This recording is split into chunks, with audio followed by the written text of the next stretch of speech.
예, 유리정률 참고인 앞으로 놔주시죠. 전문가들하고 최고요.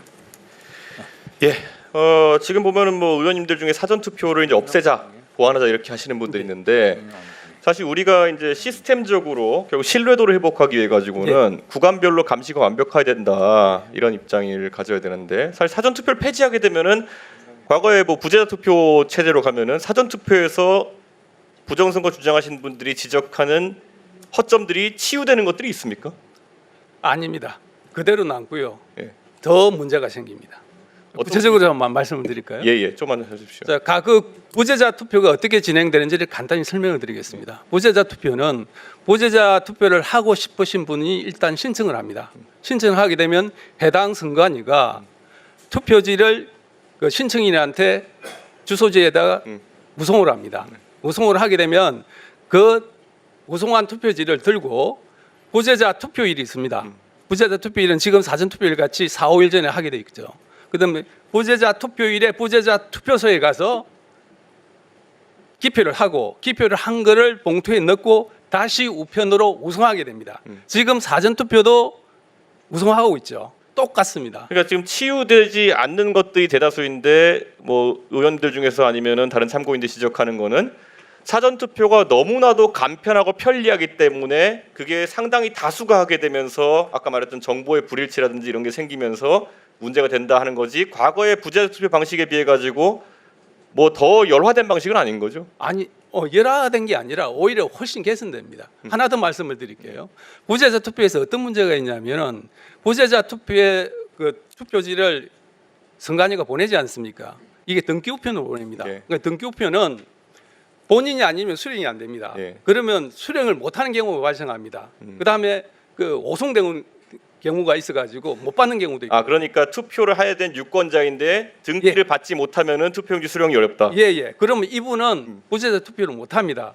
그러면 이분이 이제 부재자 투표를 못 했으니까 선거일 당일날 가서 이제 투표를 하려고 그럽니다. 그러면 어떻게 해야 되냐면 부재자 투표지를 받은 그거를 갖고 가야 당일날 투표가 가능합니다. 근데 수령을 하지 못했기 예. 때문에 그러면은 당일 투표소에서 엄청나게 논란이 많이 생깁니다. 실제로 그래서 그럼 사전 투표를 폐지한다고 해서 우리가 그럼 과거의 부재자 투표를 제도를 회귀해야 되는 것인데 예. 그러면 더 많은 분쟁이 생길 수 있다는 말씀이시죠? 그렇죠. 어떻게 차장님 정답이십니다. 대충 맞는 얘기인가요? 정확하십니다. 정확하게 말씀하신 거고. 예, 하나 더 말씀을 드릴게요. 지금 그 미국이나 독일, 영국에서는 우편 투표를 실시합니다. 네. 지금 사전 투표라는 개념을 정확하게 인지를 하셔야 되는데요. 사전 투표는 당일 선거 전에 하는 건 모두 사전 투표입니다. 우편 투표는 미국 같은 경우는 한 달 전부터 하거든요. 네. 보통 보면은 2, 3주 전에 합니다. 이거는 사전 투표죠. 우편 투표니까. 미국, 독일 같은 경우는 2, 3주 전부터 하니까 네. 그러면 정보의 환경이 완전히 달라지지 않습니까? 우리는 4, 5일 전이지만은 미국 같은 경우는 한 달 전이 됩니다. 이거는 어떻게 설명하실지 모르고요. 미국 사정이니까 우리는 뭐 달리 하겠다 그러면 할 말은 없습니다만은 일본의 예를 들겠습니다. 일본 같은 경우는 기일 전 투표를 합니다.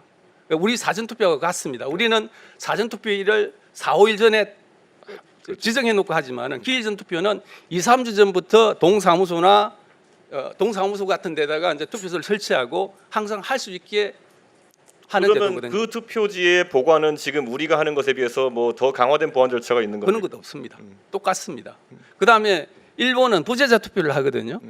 우리 과거에 부재자 투표 하듯이요. 그 똑같이 하고 있습니다.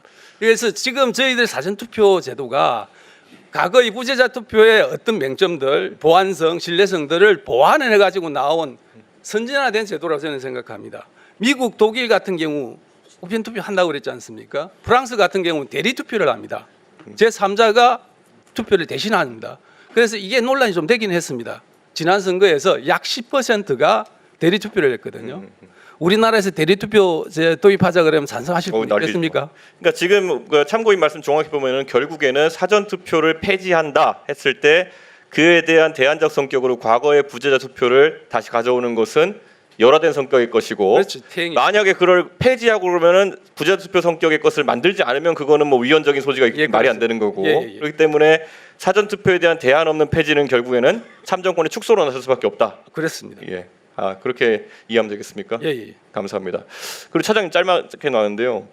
지금 계속 이제 투표용지 막 바꿔치겠다 이런 얘기 나오는데 사실 종이 만드는 사람들 입장에서는 투표용지에다가 위변조가 불가능한 지금의 뭐 QR 코드나 이런 걸 넘어서는 RFID 같은 것을 사진 타입하는 방식도 가능하다. 혹시 연구된 바가 있습니까? 아직까지는 저희들 연구한 바 없습니다. 위변조가 불가능한 투표용지에 대해 가지고 선관위가 연구한 게 있습니까? 아직은 없습니다. 수고하셨습니다. 다음 김은혜 의원님 신문해 주시기 바랍니다. 시작 전에 저는 문상부 총장님께 여쭤보고 싶은데요. 선관위 관계